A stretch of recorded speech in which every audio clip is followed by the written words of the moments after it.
ፕሪሚየር ሊጉ እንግዲህ ዘንድሮ እንግዲህ በደንብ የሚጠበቁት ክለቦች እንግዲህ መካከል እንግዲህ ወይም ደግሞ አምና ሻምፒዮን የሆነው እንግዲህ አርሰናል ተጠቃሽ ነው ማለት ነው። አርሰናል በውድድር ላይ እንግዲህ ወይም ደግሞ የወዳጅነት ጨዋታ ላይ እንግዲህ 3-1 በሪያል ቤቲስ ተሸንፏል ማለት ነው።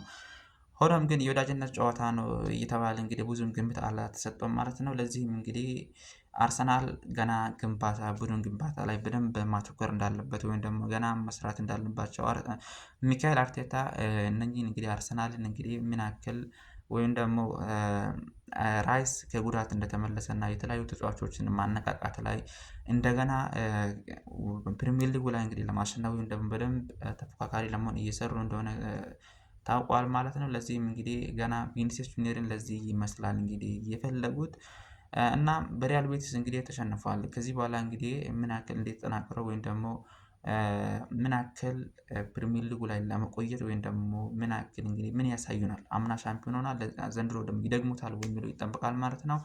ምንም ያክል እንኳን ማንቸስተር ሲቲ እና ሊቨርፑል እንዲሁም ደግሞ የተለያዩ ክለቦች ቢኖሩም እንግዲህ አርሰናል ዋንጫውን ለማንሳት እንግዲህ እንደ አምናው እንግዲህ ይጠበቃል ማለት ነው። እና ሚካኤል አርቴታ እንግዲህ ይህንን ክለብ እንግዲህ እንደ አዲስ ግንባታ እንግዲህ የተለያዩ ተጫዋቾችን በማስፈረም እንግዲህ እየገነቡት እንደሆነ ተዘግቧል ማለት ነው።